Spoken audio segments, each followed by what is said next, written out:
तुम लोग सब आ रहे हो ना? शिफा के अलावा सब आ रहे हैं। एक्चुअली उसकी तबीयत ठीक नहीं है, कह रही थी कि उसके सर में दर्द है, तो इसी वजह से।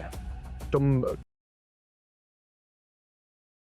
भाभी की तबीयत खराब है, इसलिए मैं डॉक्टर और नर्स को साथ लेकर आया हूँ। एक दफा चेकअप करवा ले। मैं जानना चाहता हूँ तुम्हारी वो क्या लगती है? फिलहाल तो कुछ नहीं लगती, लेकिन दिल पे बहुत जोर से लगी। ड्रामा सीरियल तपिश की नेक्स्ट एपिसोड में हम देखेंगे कि इसमें शाजिर अपने पुराने दोस्त मुआज से एक दुश्मन के तौर पर मिलता है। उसकी नज़र उसकी बेगम पर होती है जो कि उसको पसंद आती है और वो उससे शादी करना चाहता है, लेकिन इस बात का उसको बाद में पता चलता है कि उसकी शादी उसके दोस्त के साथ हो चुकी है। मगर वो फिर भी शिफा से शादी हर कीमत पर करना चाहता है, जिसके लिए वो अपने बाप तक को धमकी दे देता है कि अगर उसकी शिफा से शादी नहीं हुई तो वो कुछ भी कर देगा। और अपने दोस्त से भी वो गद्दारी करता है और उसको बहाने से दावत पर बुलाता है और शिफा को इनवाइट करता है ख़ास तौर पर। मगर जब शिफा नहीं आती तो वो खुद उसको लेने के लिए घर पहुंच जाता है।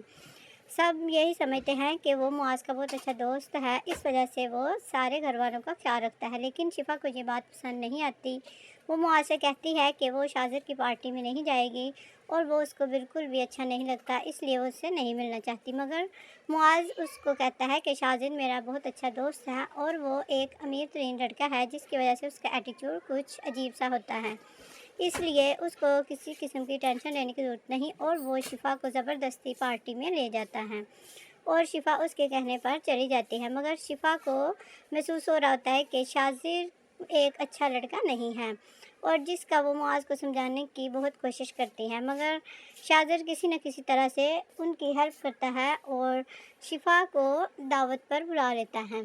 अब आगे शाजिर और मुआज़ की शिफा की वजह से बहुत ज़्यादा लड़ाई होने वाली है और इस वजह से उनके घर में भी उसके बाप के साथ भी बहुत बड़ी जंग हो गई। उसका बाप उसे कहता है कि वो एक मामूली सी लड़की को अपने घर की बहू नहीं बना सकता, मगर शाजिर किसी कीमत पर भी पीछे हटने को तैयार नहीं। वो कहता है कि वो शादी करेगा तो सिर्फ शिफा से, मगर उसका बाप ये नहीं सोच रहा कि शिफा पहले से शादीशुदा है। उसको सिर्फ उसके गरीब होने की फ़िक्र है कि वो एक बैकग्राउंड घराने से तल्लुक़ रखती है और मुआज़ को भी इस बात का नहीं मालूम कि शाजिर के दिमाग में क्या चाल चल रही है।